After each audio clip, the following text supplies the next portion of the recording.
Good evening, ladies and gentlemen. Welcome to this evening's live stream. Much to discuss as ever. I've got quite a few guests lined up for the weeks to come on all sorts of interesting topics, but I'm with you on my own this evening, so there'll be more chance to interact with the comments as well. So let's get my comments on screen. Do fire comments in. That always adds to the experience, I think. So all sorts of things been going on this week as well. So lots and lots to talk about. Where shall we start? Well, let's have a look at my slides here. Of course, Mr. Broken Record inevitably will mention the Scottish Family Party Conference. Tickets are selling nicely, so get yours. It's Saturday the 9th of November. It's just an afternoon event, and there's a drinks reception after that's included in the price. So do come along, and I'm sure you'll enjoy it, and we would love to meet you. I'll tell you a bit about what we're going to be talking about at the conference. We had a strategy day a little while ago. We're going to be talking about a little bit of a new direction. We're heading in some slight changes, nothing dramatic, but some slight changes in our emphases and the way we're presenting ourselves, and who we're trying to target, who we're trying to reach in the months to come. And we've got some new resources as well, a new pack, basically, that I'll talk a bit more about in future weeks. So we've been working on that, getting that printed, and that will be available at the conference. So everyone will get a copy of that and be able to buy further copies to distribute to other people. So, yep. So, Miriam, good evening to you too. Nice to see you. So, what else have we got? Oh, how about this story? I feel like these types of stories, I've been talking about them quite a bit recently. This gentleman's name, I don't remember his name, but he was shot dead by a police officer in London quite a while ago now. And the police officer has just been cleared of murder. And apparently he's almost certainly going to lose his job in any case. I've talked about this a few times, and it just seems to keep coming up again and again and again. There's different angles to look at here. When this police officer in London, when he was charged with murder, a substantial proportion of the other police officers who had firearms certificates, so were qualified to bear firearms on behalf of the police, they handed in their certificates and said, we're not doing this anymore. We're not doing this job. And this is not a new problem. Years and years ago, I always remember a retired police officer, an armed police officer, saying he was paid by the taxpayer for, 20 years to be an armed officer. And he decided many, many years ago that whatever the situation was, he was never going to shoot anyone. He was going to miss on purpose, because it's just not worth it to actually shoot someone. And then as soon as you shot someone, your life's ruined. Even if it turns out you were entirely justified and you did the right thing, you followed the right procedure, it was all fine, your life's ruined for the next 3 years, because you're facing investigations and inquiries, just an awful thing to go through. And your career and your reputation, maybe even your freedom, hangs in the balance. And so we were just not willing to shoot anyone, no matter what the situation. So if you imagine you'd have been in some situation where some armed criminal is basically attacking you or heading towards you to attack you, imagine if the police officer is thinking, I've already decided I ain't shooting no one, it's not worth it.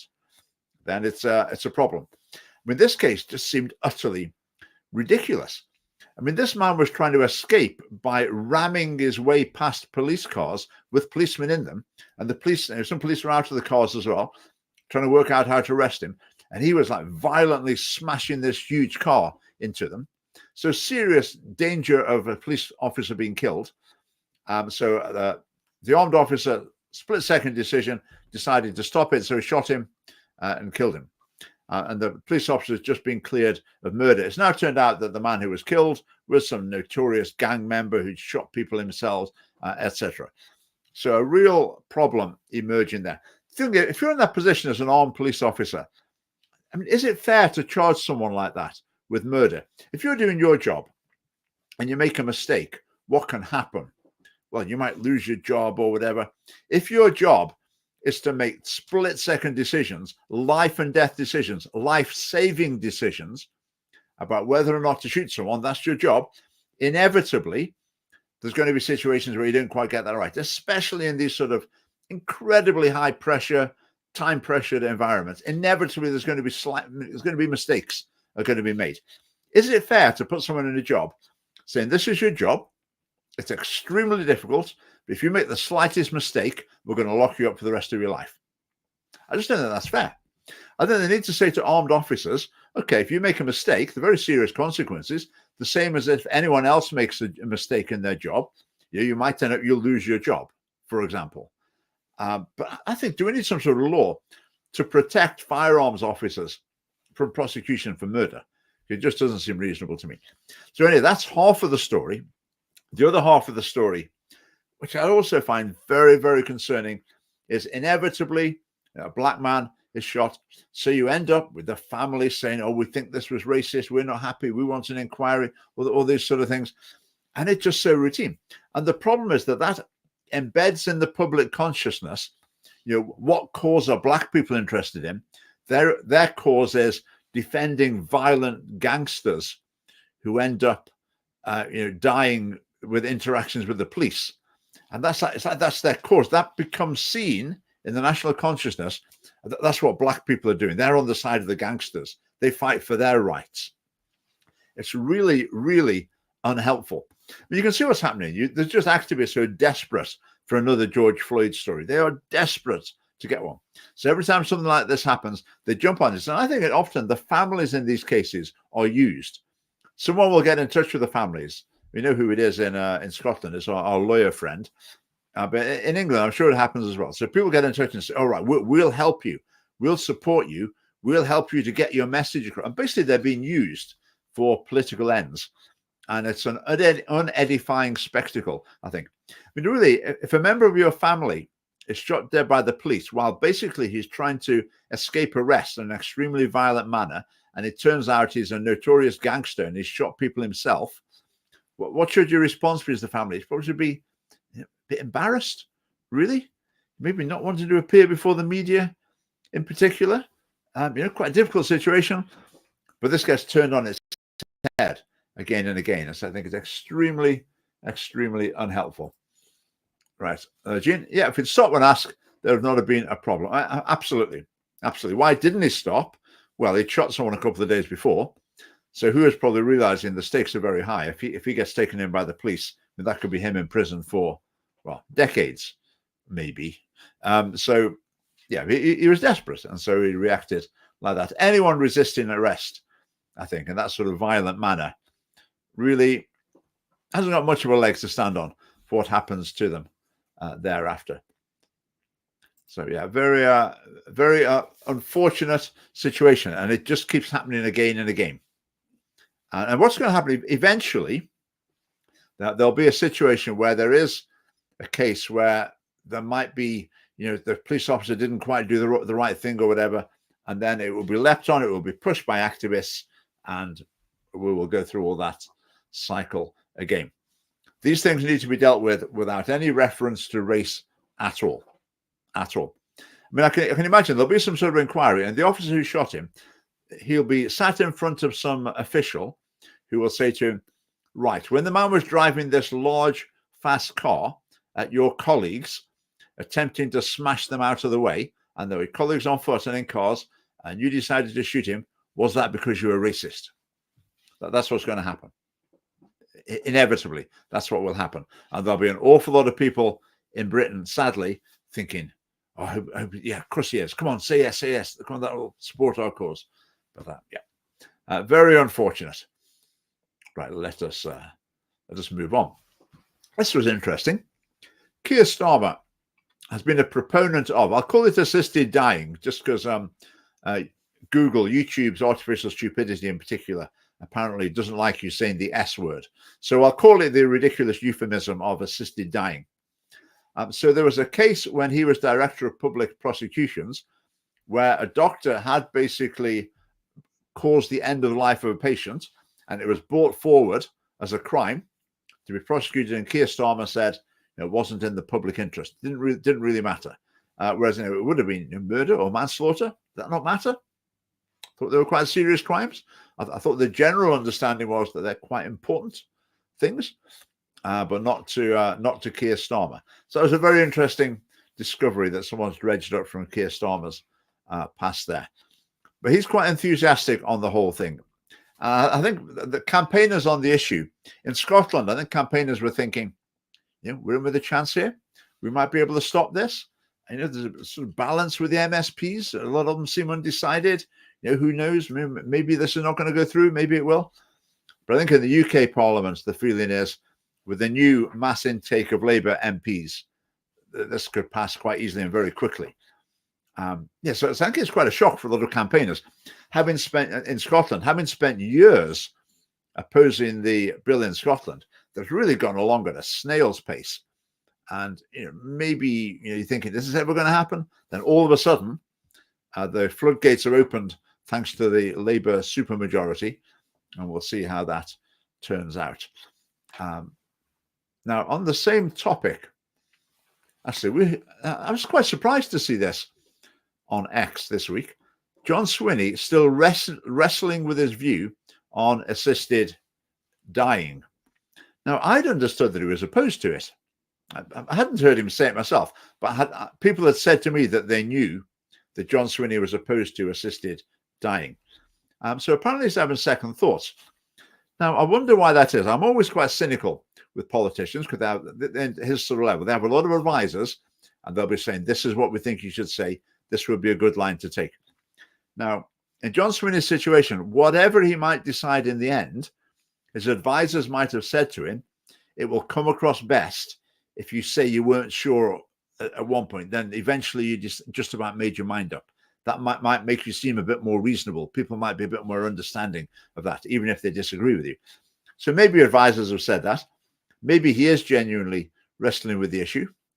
I'm not sure. But the thing is, Nicola Sturgeon took us the same sort of line, that she was unsure about it. Ruth Davidson as well, same sort of line. I can't make my mind up about it. And I think to some degree, that's what advisors would say. Imagine you're advising John Swinney. John Swinney is in avoid controversies mode. He's in well, I'm going to say boring mode. I'm not sure I had too many other modes, but he's trying to avoid controversies at the moment. So if there's something like assisted dying, that's a hot potato. He will upset a lot of people, whichever way he goes on it. So he's a bit nervous about that.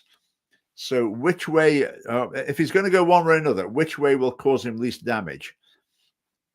The majority of the public on a sort of superficial opinion poll will tend to go with agreeing with assisted dying. So John Swinney's advisors might be saying to him, basically, you're going to upset less people if you go that way.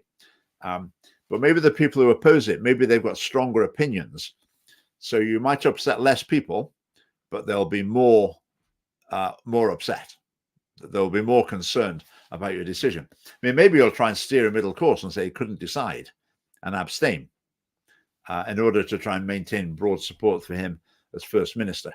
So it'll be interesting to see how that plays out. Now, I wonder if, because I've heard from more than one person, John Swinney is opposed to this. So is he actually opposed to it underneath? And this is a bit of a tactical maneuver? I'm not sure. I think maybe it is. Maybe it's time will tell. The thing with John Swinney as well, he'll apply the principles of Swinneyism to the issue. And the principles of Swinneyism is anything's okay as long as the proper forms have been filled in, the committee met on the appropriate number of occasions, and it's been approved by the Parliament, and all the bureaucracy has been followed, then that's fine. What else is there to talk about? That's what I call Swinneyism. Now, if John Swinney applies Swinneyism to this, then he's going to be for it. Because there's a process, there's forms to fill in, there's a procedure. You have to get the boxes ticked, you have to get the signatures. And if you've done those things, then obviously what could possibly be wrong? So if Swinneyism is brought to bear, he'll be all in favour of it. If Swinneyism was brought to bear on the Holocaust, he'd be all in favour of that as well. Because that was very carefully documented and the Nazis kept excellent records. Their administrative systems were very efficient. And it was all agreed properly and minuted. Everything was done properly.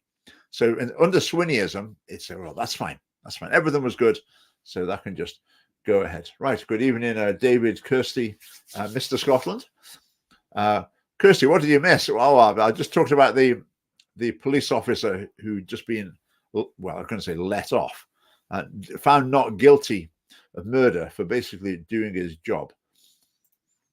Is there that's a good question, Gareth. For a split second, I wasn't quite sure what you meant. Is there a procedure to undo what's done? Yeah, I'm sure yeah, what forms you fill in to bring someone back. What committee meets in order to make sure that people don't feel pressurized into ending their own life. Good point. Good point. Very good point. Right, let's move on. You'll have seen this story. This has been a big news story in Scotland this week. The Scottish government says there are 24 genders. Now, to be honest, it wasn't quite fair. The government actually hasn't said that there are 24 genders. So slightly unfair, slightly sensationalist take from a lot of sources on this. I'll explain to you what it really is. The Chief Statistician of Scotland was tasked, to use the modern parlance, with creating a system for recording people's gender identity. Now, if we had our way, the government wouldn't be recording gender identity. We wouldn't be recognizing it. We wouldn't be giving this ideology any space at all. It would just be totally excised from all government functions. But anyway, so he was given the job of how are you going to record transgender identities or gender identities. And he actually called it a little consultation meeting. It's a few years ago now, and I went to it. It was in West Register House at the end of Princes Street. And the chief statistician is what you would imagine, a very clever mathematician. And it was quite obvious. The people who'd gone along with all sorts of people with various colors of hair, various, the sort of people you would imagine would take an interest in this issue, and myself as well. And you could see that Scotland's chief statistician was just a total fish out of water. I could read his mind. He was thinking, what on earth am I doing here trying to work out how we record all these bizarre gender identities? What has this got to do with my statistics training?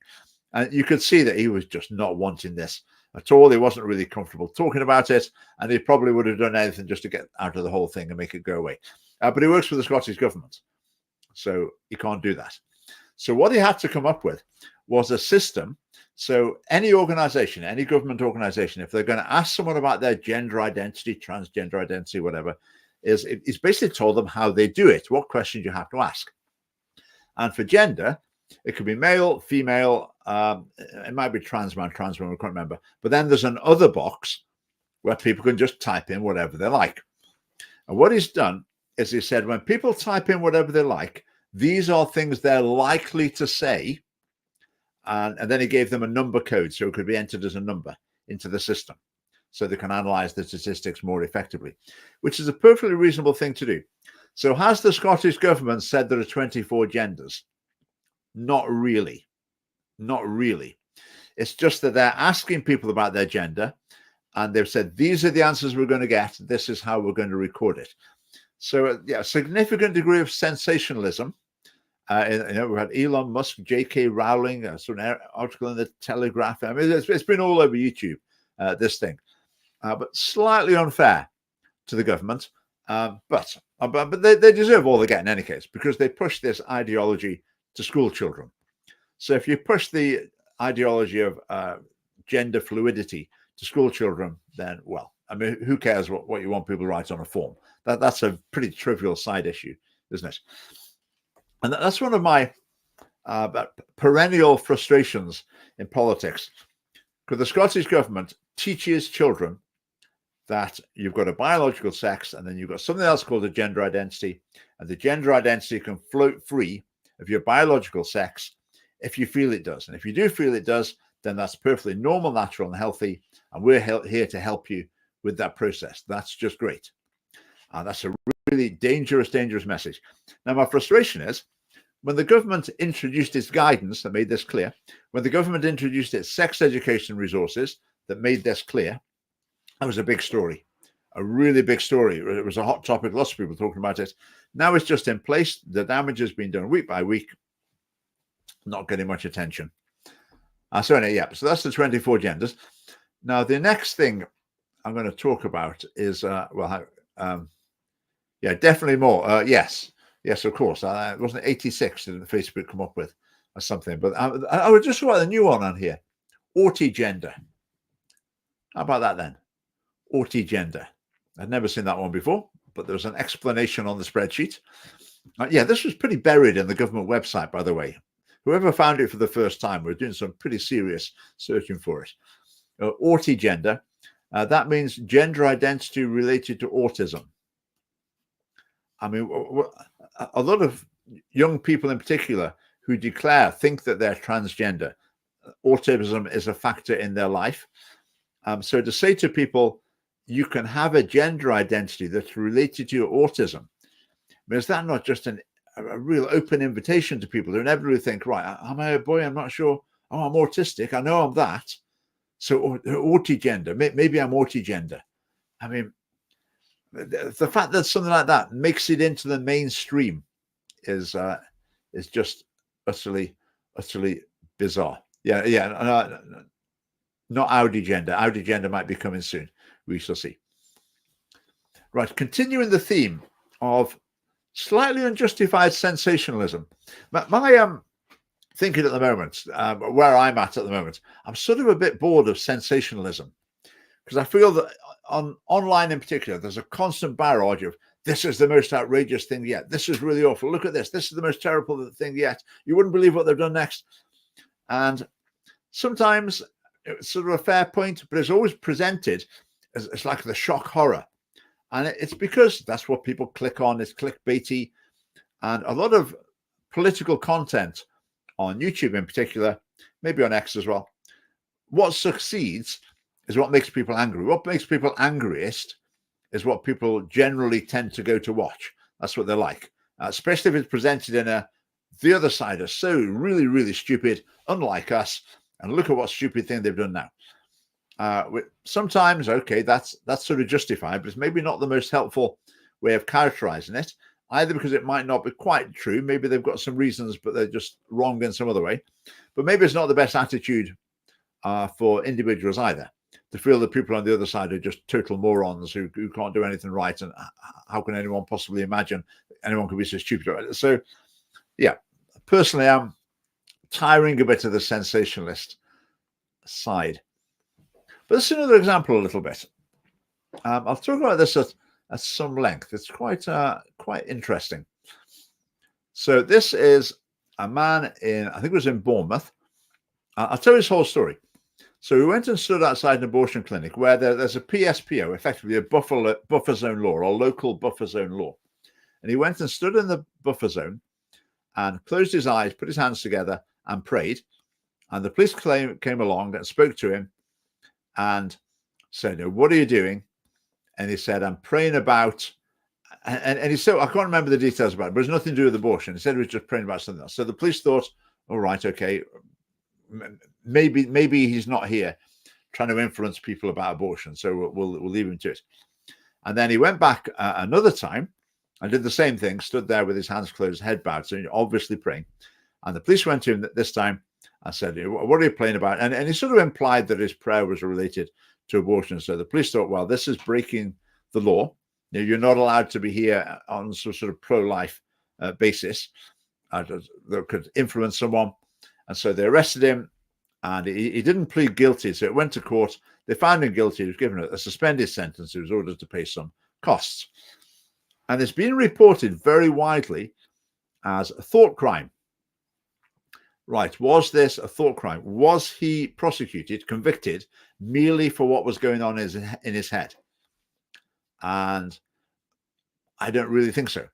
I think what's happened here is that this was a deliberate setup. That this wasn't, he happened to be there praying about something else one time. Then he went another time and happened to be praying about abortion another time. This is a setup. So it's like sit down with lawyers, make a plan, go one time and do this, go another time and do this, and let's see if we can catch them out on it. Let's see if we can generate a good story out of it. Personally, I don't really like that approach.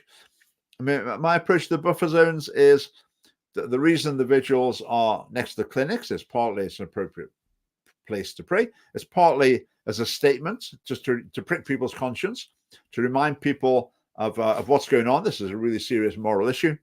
And the other reason is to challenge people who might be going in, and men and women as well, who might be going in for an abortion. When I say men and women, I don't mean men can have abortion. I mean men with women going for abortion. And it might be some sort of challenge to them. Again, it might prick their conscience, or they might come and ask for some help or look at alternatives. So there's that side to it as well. So that's what the vigils are for. And the law prevents that.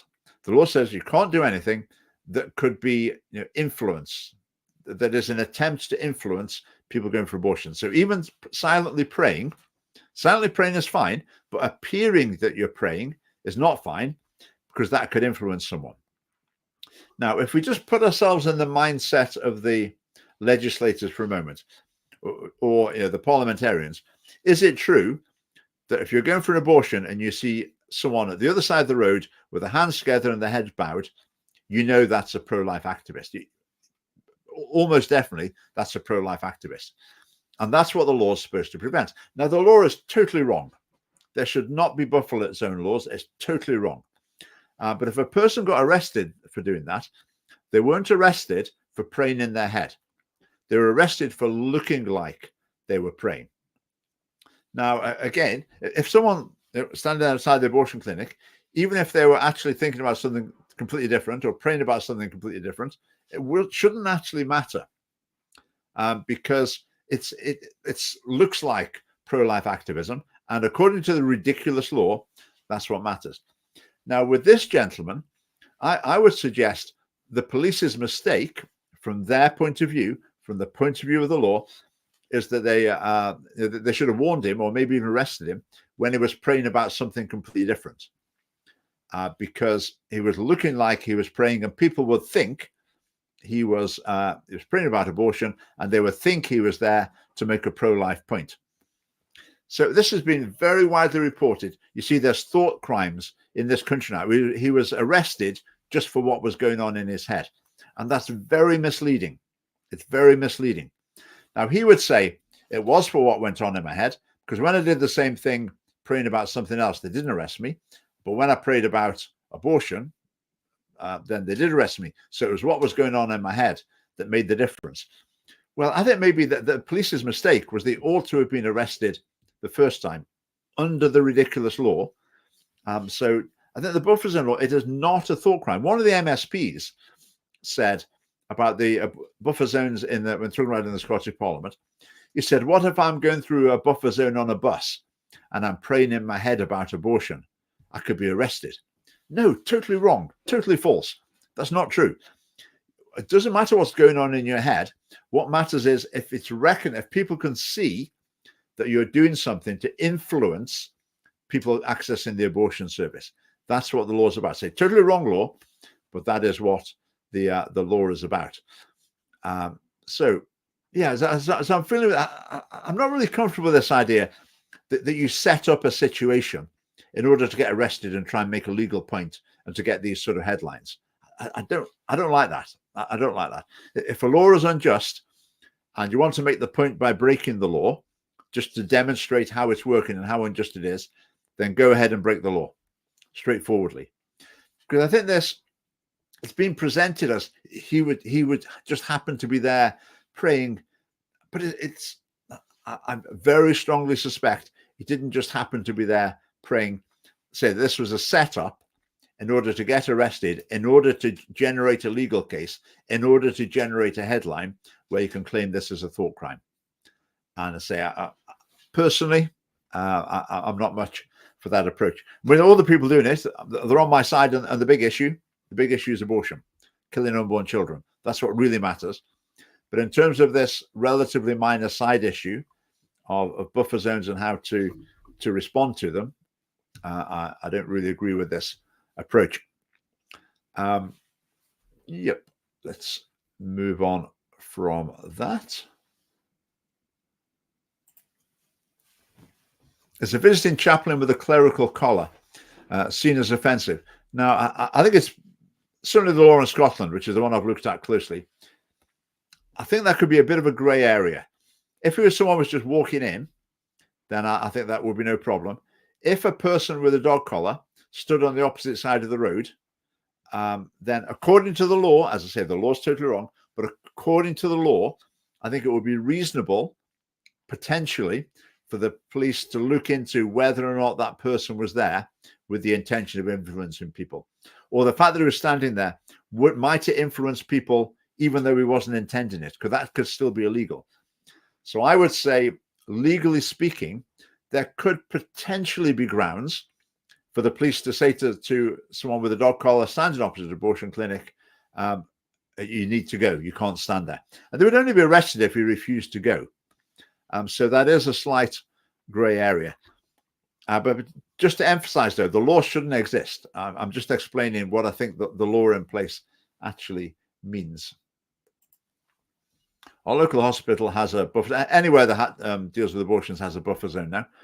Does that mean it's reckless for a minister or priest to visit it? I think you'd have to stand in one place, in a really obviously opposite the entrance sort of place. If you put three priests in a row, then I think that probably the police would say, right, this is likely, this looks like some sort of pro-life action, and we're going to ask them to move on. I think that's probably what they do. And I think the police will be behaving reasonably in the light of the ridiculous law, if you get what I'm saying. So that could be a possibility. No, but I think every abortion clinic, if they see someone hanging around outside who they think is some sort of pro-life activist, they'll be on the phone to the police immediately. There'll be no hesitation. I mean, that's been the case in Scotland. Absolutely. A vague law to allow for persecution. Yeah, I think it's a vague law. I think it's incompetent law. Because when you're making a law, if you think about it's trying to stop vigils. That's what it's trying to stop. And what the vigils are is a group of people standing, praying either silently or, just so they can hear each other, not so that anyone else can hear. They're not blocking any entrances. They're the other side of the road, and they might have placards, but the placards are not like gory or hard hitting or whatever. We can help or whatever. So that's what a vigil is. That's the paradigmatic case, if you like, that the people drafting the law should have said, right, this is what we're trying to deal with. So they should have drafted the law to make it absolutely clear that case was dealt with. But they didn't. They didn't. But if you just take away the placard, then it becomes, pretty vague. So if you just had a group of people standing, and if they're meeting for a vigil and they were praying, but they didn't look like they were praying, I think that would be okay.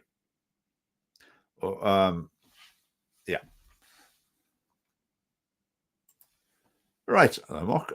What if you're of a non-Christian faith doing this praying in the scripture? I think it would apply to any people of any faith or none. Technically, it also applies to people trying to communicate some sort of pro-abortion message as well. I mean, they only put that in for the sake of, to make themselves look reasonable. I mean, everyone knows that no one actually goes and does that. The NHS does that for them. But they did balance the law. Right, education time. Priests have a Roman collard, not dog collars. Right, you learn something every day. Okay, thank you. So moving on. Dealing with buffer zones, actually. In Edinburgh, the vigil is still taking place, but just outside the buffer zone. So people going to the abortion clinic, some people will still walk past the vigil on the way to it. Now, what's going to happen there? How long will it be before someone says, "Oh, as I'm away for an abortion, I was traumatized, and my life's been ruined by seeing these, 3 people with a we can help sign." But there's then provision to expand the buffer zones. So I wouldn't be at all surprised if very, very soon there will be someone. There won't be a genuine complaint. But as soon as they know the vigil is taking place outside the buffer zone, they will engineer a situation where they'll get a story from someone who's been, say, traumatized by it. Then there'll be an application to expand the buffer zone. I would imagine that would happen. If that doesn't happen, it's either because they haven't quite realized what's going on, or they don't want to appear unreasonable by going for that option too soon. That's what I would imagine. But we'll see. We shall see.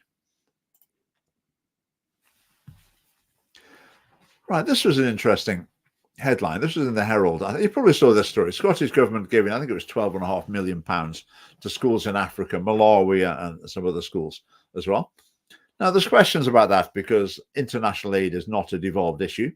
So it's not the Scottish Government's responsibility to be distributing aid around the world.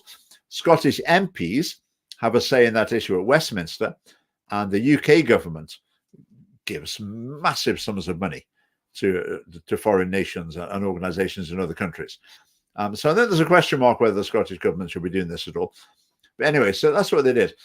And the headlines was that it was to support inclusive education in these African countries. I thought inclusive education, I know what that means in John Swinney jargon. Inclusive education means, among other things, LGBT inclusive education.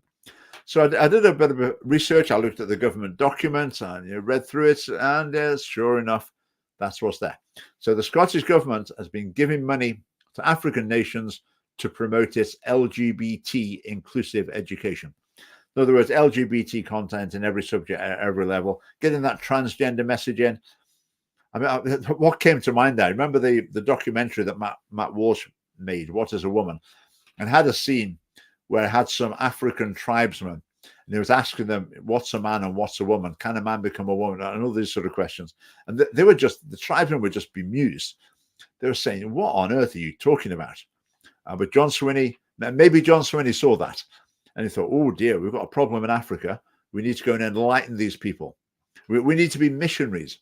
We need to take our enlightened Scottish values and inculcate them into the children of Africa in order that their nations can flourish and they can grow up to be happy, healthy citizens. I mean, frankly, it is appalling that the Scottish Government takes our money, uses it to promote its dangerous, controversial ideology to people, to poor people, basically, people who are really poor. So the Scottish Government's exploiting the situation, the need in African countries, and is meeting a need, but it's not meeting it in a strings-free, here is, this will help you educate your children, teach them to read and write, pay the teachers, whatever.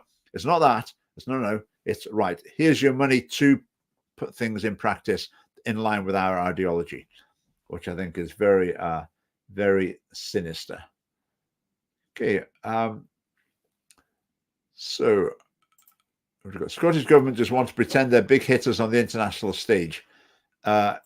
Yes, I think a big part of what they're doing is they want to be seen to be doing it. I think with this sort of thing, the figures don't really matter, but it registers with people, or they're given some money. It's like Taylor Swift. Taylor Swift comes on a concert tour, charges an absolute fortune for tickets. So the young kids who want to go, I mean, they're having to scrimp and save and sacrifice. So absolutely commercially exploiting her fans, which I don't have a problem with, by the way.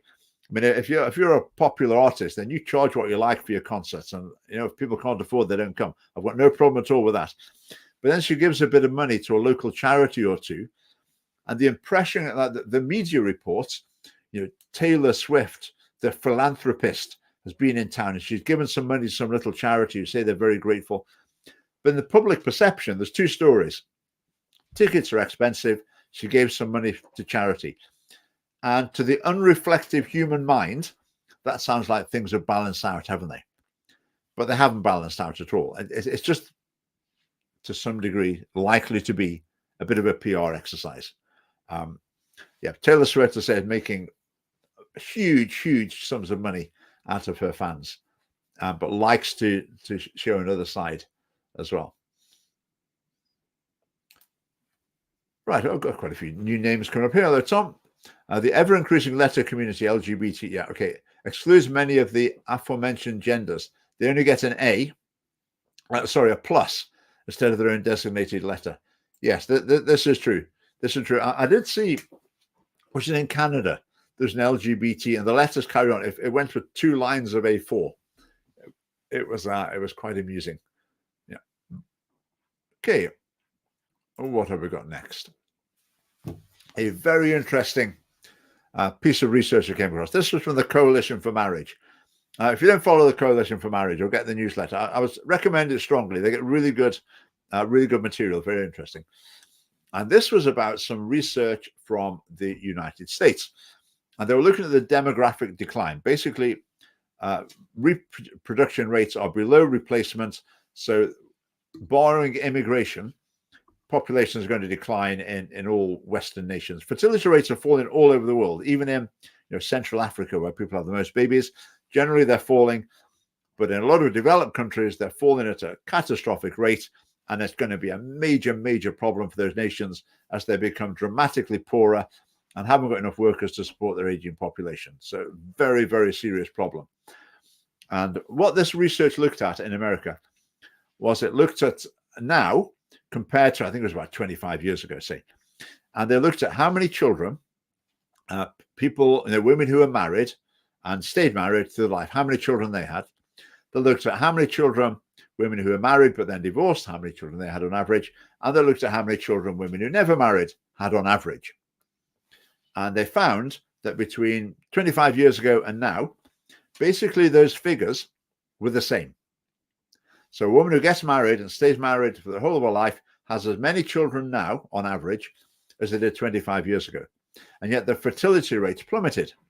So why is the fertility rate plummeted? Well, that's obvious. That there are fewer women getting married, and the never married group gets bigger and bigger and bigger. So the argument from it is, you can't quite draw this as a direct conclusion, but the implication, the suggestion is that the reason for the demographic decline, the low fertility rate, is a low rate of marriage.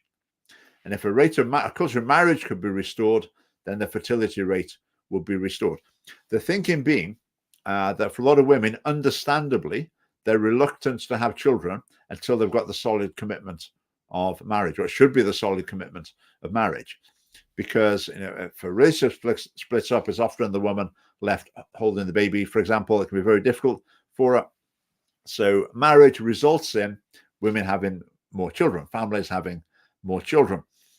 Now, there's lots of ifs and buts with that. It's not as straightforward to say if the marriage rate went back to the way it was, the fertility rate would go back the way it was. There's lots of ifs and buts, but it's very interesting, and it suggests that declining culture of marriage is a very significant factor in declining fertility, which, of course, emphasizes yet again, as if it was necessary, that the Scottish Family Party policy of promoting marriage is absolutely vital. Very little cost, and could play a very important part in solving what is a critical medium-term issue for Scotland. Let me just get my piece of paper here to remind you. With Scotland's current fertility rate, with no immigration, in 200 years' time, the population of Scotland would be about 22,000. The population of Scotland in 200 years' time, with no immigration, lower than the population of the Western Isles. In other words, Scotland would be depopulated. It wouldn't be a functioning nation. It would have to be, well, I mean, who knows? There certainly wouldn't be a Scottish Parliament. There wouldn't be an Edinburgh. There wouldn't be a Glasgow. These would be ghost towns. They'd be ruins, basically. Just while I'm on the topic, in the absence of abortion, Scotland's population in 200 years' time would be 1,300,000, which is still a very catastrophic decline. But it just shows what a huge difference abortion makes. Because last year, remember, have I got this right? The number of births, 48,000. Number of deaths was over. I haven't got those. Yeah, I think the number of births was 48,000. Number of abortions was 18,000. I'm not quite sure I've got that right. Number of abortions was definitely 18,000 in any case. So every year in Scotland, a certain number of people die. Far fewer people are born, which results in the population decline. But the number of babies aborted is much higher than the difference between the number of people who are born and the number of people who are dying. So without abortion, the Scottish population every year would be increasing in the short term at least. So yeah, I found that that was interesting. How are we doing? Shall we watch President Trump for a while? Let's just take that off. I've got a little video. President Trump, former President Trump, maybe future President Trump. Let's see what he had to say here. This is a party, the Republican Party, of common sense. Forget about conservative, liberal. We're, let's say conservative, but we're really a party of, we need borders, we need fair elections, We don't want men playing in women's sports. We don't want transgender operations without parental consent. You know, there's so many things, but it's 99.9% is common sense. Now, did you really mean that? Did you pick up what he said? He said, we don't want transgender operations for children without parents' consent. I mean, that sounds like he thinks it is okay with parents' consent. I think he probably didn't mean that. I hope. I don't know. No one seems to be able to point to any definite policy statement that said otherwise. But these sort of mutilating surgeries on children should be allowed if the parents are up for it. And we know what some parents are like now. They think it's really fantastic that their son or daughter isn't a son or daughter anymore, or whatever. And they think it's wonderful that they think they've been really good, enlightened parents supporting their child down this road towards surgery. So I'm not sure if Trump made a mistake there in what he was saying, or maybe his policy or attitude on this isn't as clear as it might be. Now's a good time for a reminder of the family party policy. For under 18s, any sort of transgender treatment, drugs, surgery would just be banned. You're not allowed to do it, including private clinics. It's just not allowed. And then for over 18s, the NHS, in terms of like drugs and surgery for transgender, sex reassignment, as they call it, there'll be nothing available whatsoever on the NHS. Now, private clinics will be able to do procedures on adults if they make the consequences clear, and some people want to pay for it. Then I suppose that's up to them. If they didn't do it here, they'd just go abroad and get it done. So I suppose it's up to them if they want to make a mess of their bodies and their lives. But the NHS wouldn't have anything to do with it. I think that's the right way to go. Right. Let's have a look. Americans have just as bad a choice people has given them as we do. I would tend to agree. I think I've said before, my take on the American election, I could never vote for Kamala Harris. Just for abortion stance, if nothing else, but lots of other stances as well. I mean, she is like the anti-family party candidate. She basically thinks the opposite that we do on more or less everything. So I could not possibly vote for Kamala Harris. Trump, I think that on the pro-life is unclear. I think he would.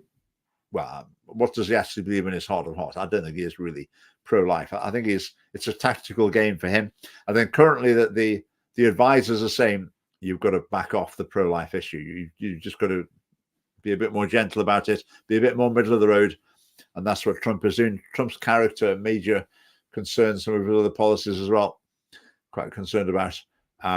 So if I was in America, I would be mulling over whether to vote for Trump or to not vote. I think I'm normally like that in American elections when Trump's involved. So we shall see.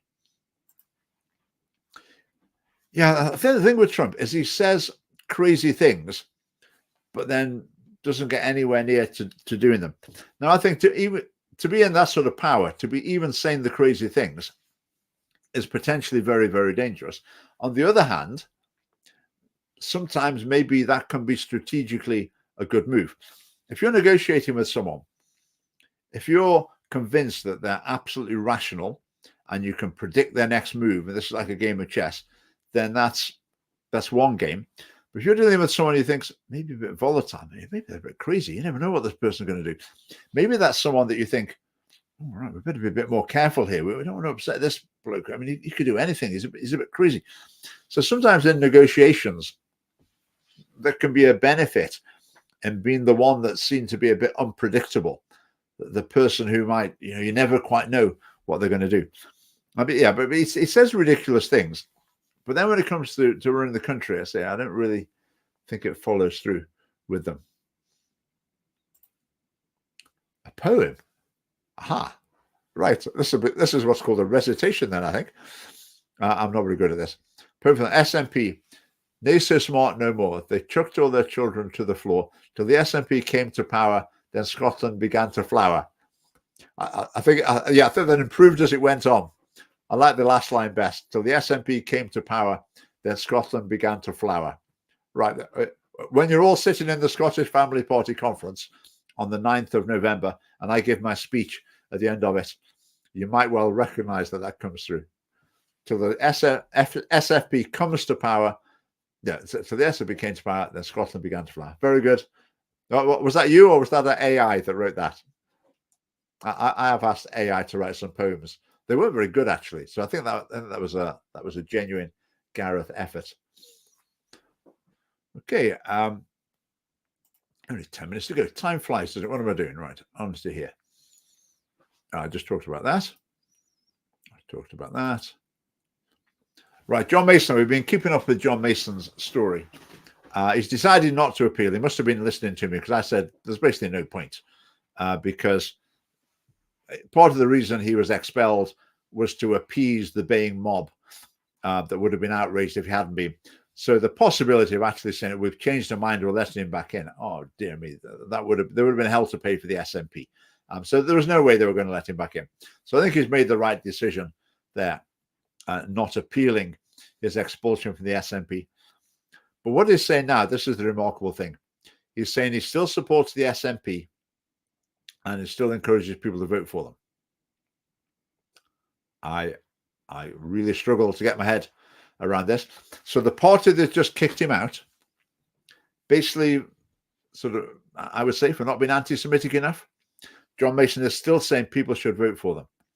So he's still saying people should vote for the pro-abortion SNP. He's still saying people should vote for the child-corrupting SNP. Again, I'm so lost for. I can understand the point that if you get elected for a party, people are not voting for you. Almost definitely, you get elected because you're the SNP candidate. So people have voted for you because they want the country running in an SNP sort of way. Okay, so I get that if you're elected on that basis, I don't think it's okay just to say, I've changed my mind, I'm changing party. That's not fair on the electorate. If people do that, they should call a by-election. That's what I believe. But if the party kicks you out, I think that's their problem. That's their problem, and they should face the consequences for that. But John seems to be, just doing everything he possibly can to avoid criticizing the SNP or whatever. So he's still urging people to vote for them. So I say to John, if someone else held your views, I would say middle of the road, moderate, reasonable views about the Israel-Palestine conflict, would you encourage them to join the SNP and let the same happen to them as happened to you? Would you encourage them to do that? And I guess his answer would be yes. Yes, they should go and join the SNP and then find themselves kicked out. I mean, I just can't understand how it possibly makes sense. I was thinking of making a Facebook meme. I put a picture of Kate Forbes with a mock newspaper headline. Kate Forbes resigns from cabinet over John Mason expulsion from SNP. Joke. But she could have done. She could have done. I mean, that's the way governments work, isn't it?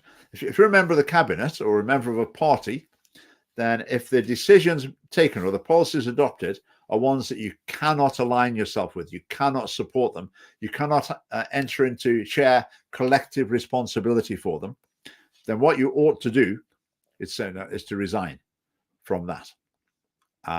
So Kate Forbes hasn't chosen to resign from the SNP over this. Ought she have done? Yeah, I think so. I think she ought to have done. But obviously, we know that that's not going to happen.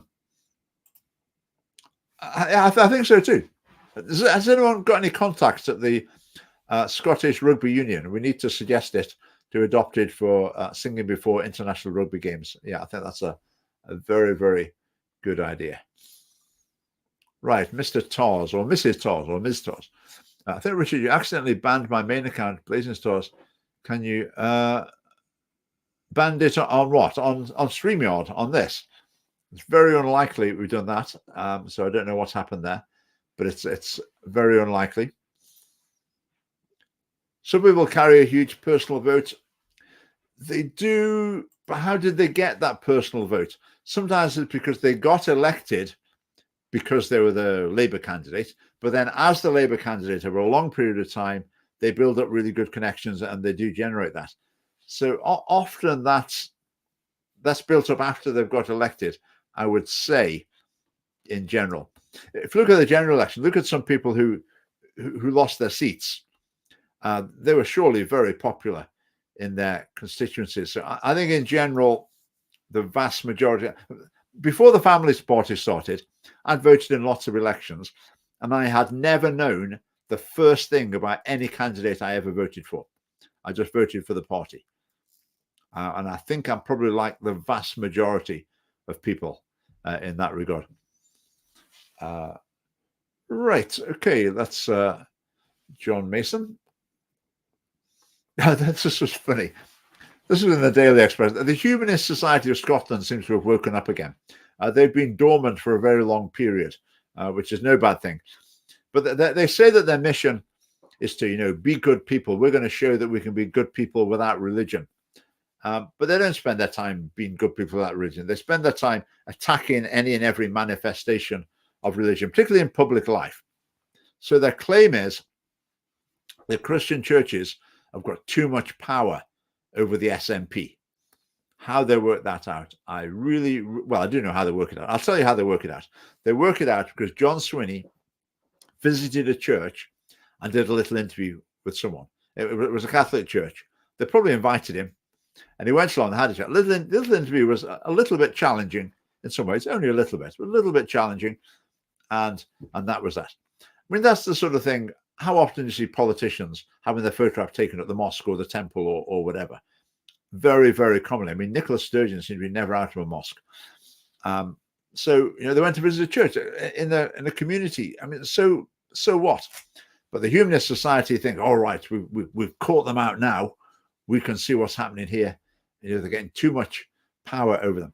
Anyone who thinks people with genuine Christian values have got too much power over the SNP is utterly, utterly delusional.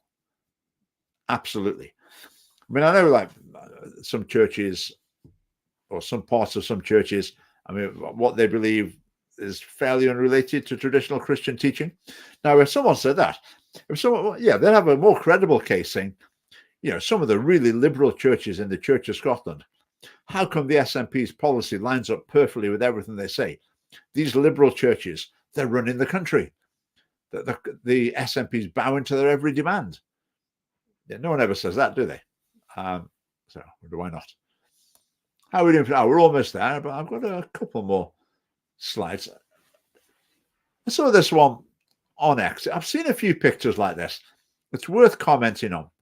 Obviously, the Scottish Family Party, we believe children need a mum and a dad ideally, so we do not approve of creating children by whatever means or procuring children so that gay or lesbian couples can have a baby. We don't think that's right because it's depriving the child of what they need, ideally, which is a mum and a dad. So if they create this child through some sort of donation thing, they shouldn't do that because it's creating the child and depriving them of mother and father. And the child didn't give permission for that. The child didn't say, yeah, I'm okay with that. I don't mind not having a mum. You bring me into the world, that's fine.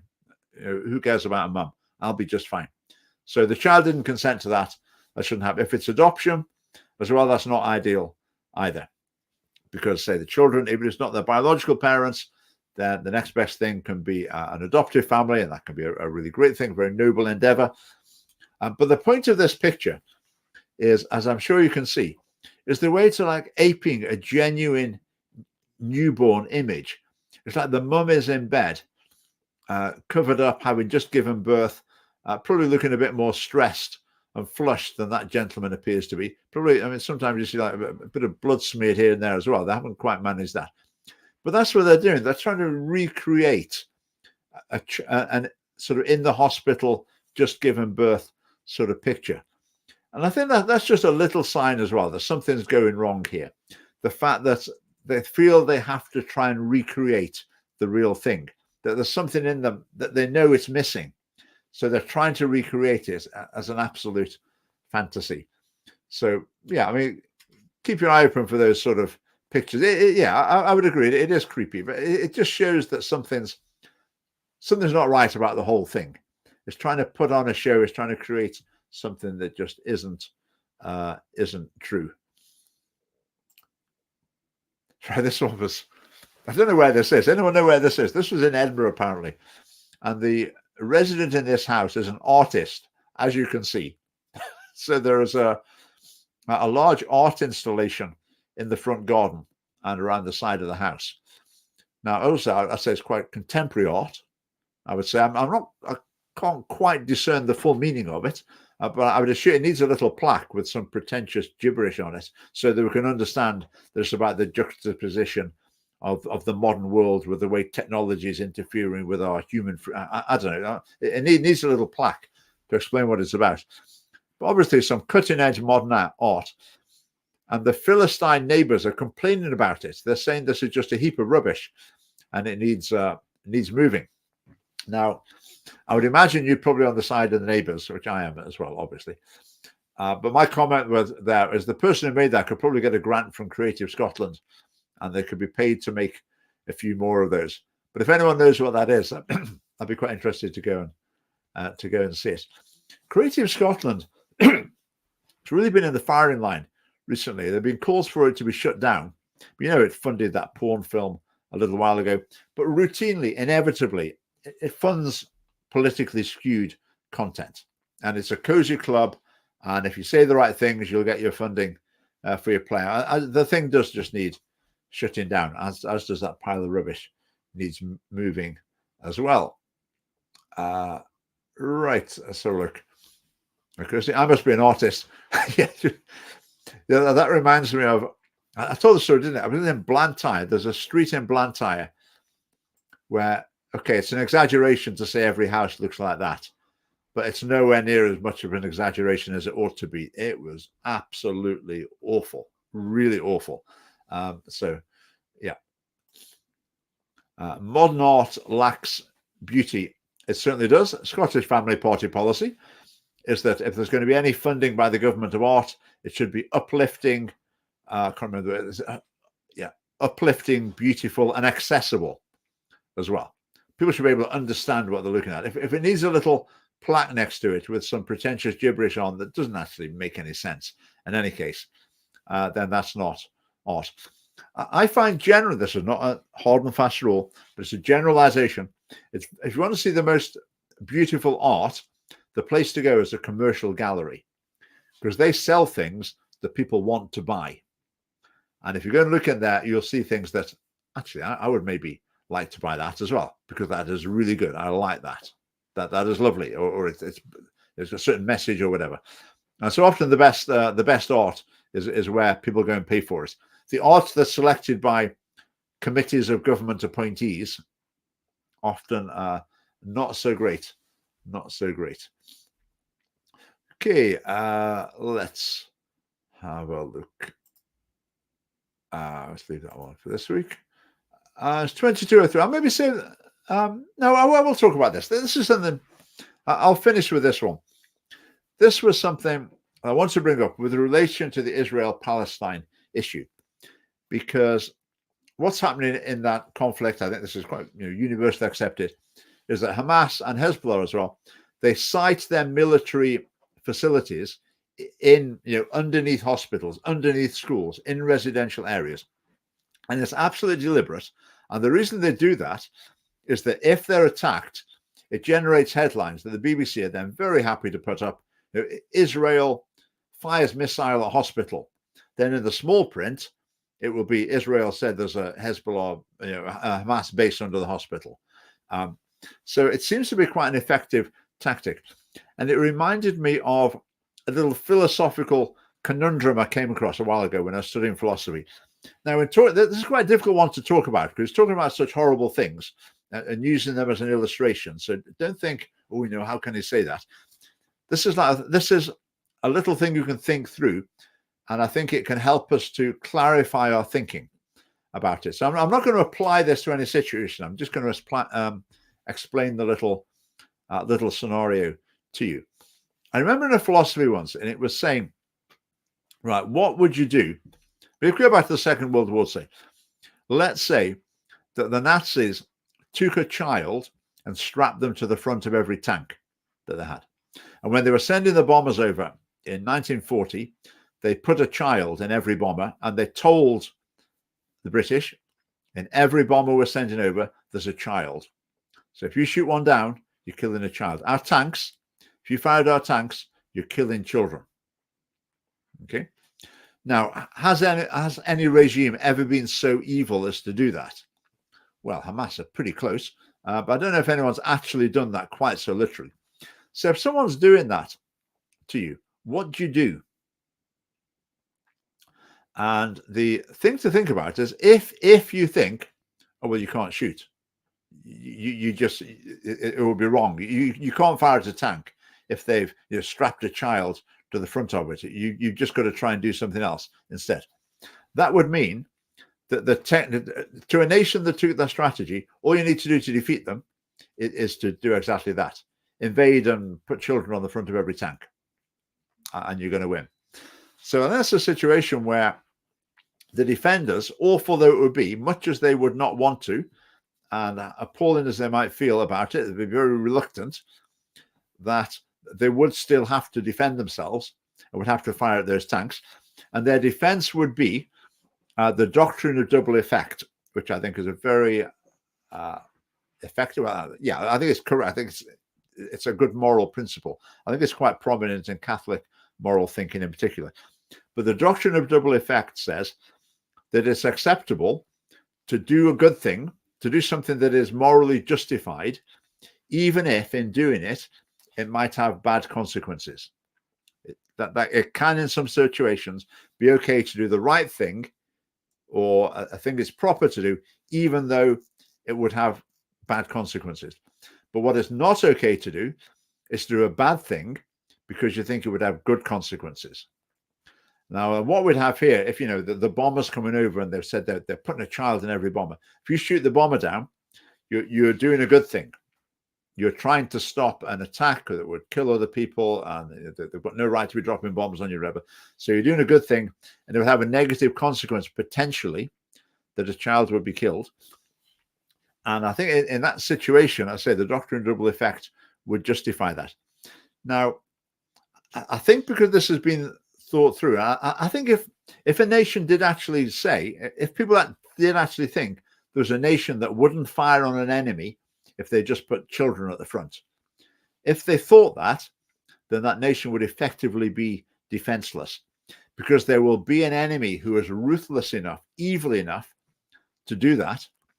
And so sometimes in order to defend what's right, you need to be able to still be strong with people who use really evil tactics. So I will leave that there for your consideration. I say that's just something I came across, I don't know, in a philosophy book a long time ago, but I have some application now. Right, yet again, I didn't quite get to my last thing. I will save that for next week. So thank you very much for your comments. And just before I go, obviously, I will just yet again mention our conference, and I will paste in the link. I don't think it appears on X, but it'll appear on the other two platforms. So now is the time to get your tickets. I'd love to see you there, and see you next week. Right, good night.